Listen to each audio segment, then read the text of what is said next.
Okay, so I'm going to demonstrate a couple of different ways to swing the detector, and you wouldn't think that would make all that much difference, but it makes a huge difference, because if you don't swing it correctly, you're really missing a lot of targets potentially, and you're also going to give yourself a pretty sore arm after a little while, because even though they don't weigh a lot, most of the detectors around, when you've been swinging for 4 hours or so, you'll find your arm is pretty sore if you don't follow a few of these tips and tricks. So the first thing is just to make sure that the coil is as close to the ground as you can get it and parallel to the ground. You don't want to be on an angle, you don't want the coil to be up in the air, you don't want it to be swinging around wildly back and forth with one side higher than the other.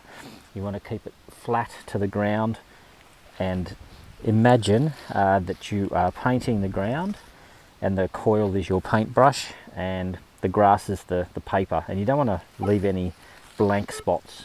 That's how you kind of imagine it.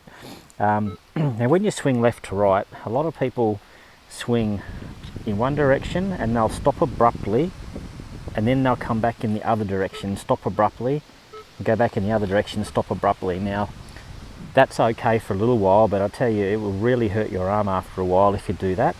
And one technique I've worked out that really helps with fatigue in your arm is to use a figure 8 technique instead of just stopping abruptly. I'm just going to zoom out a bit here, just to give you a better idea.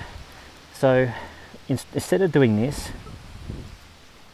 stop, start, stop, start, stop, start, stop, instead of doing that, we're going to do a figure 8. So we're going to go around in front of us, and then we're going to continue with the momentum and just bring the coil around. Again, swing smoothly and paint a small figure 8. Keep going like this. Now what that does is it helps with the stress on your arm, because you're not abruptly stopping and changing the momentum of the detector to go back the other way. You're continuing through with the motion and just using a figure 8. Now it's not a big figure 8. I'm not talking about painting a perfect big round figure 8. I'm talking about a very, very narrow, imagine a very narrow skinny figure 8. So you're just going up and around, and the tops of the 8s are not very big.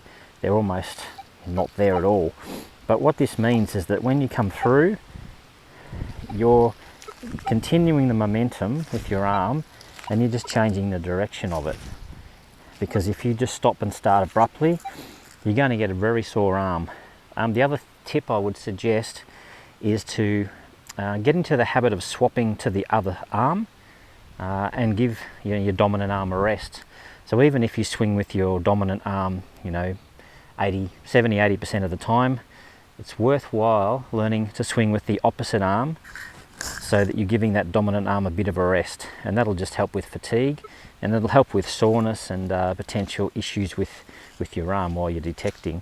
But the idea is to keep the swing smooth, keep it just above the ground. You can hear how I'm just sweeping the grass. I'm just above it, I'm touching the grass.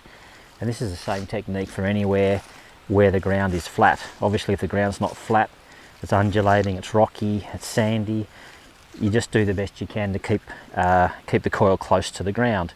But that's just a method of swinging the coil that should really help with fatigue in your arm and also help you cover the ground better. And don't swing too quickly. You don't want to be doing this crazy, flat out, left, right, that's just too fast. It's going to hurt your arm, and it's also going to mean you miss a lot of targets.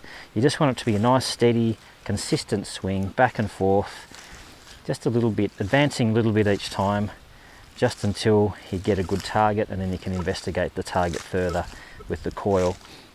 So just use that technique, see how you go. Hopefully it helps you out. Thanks guys.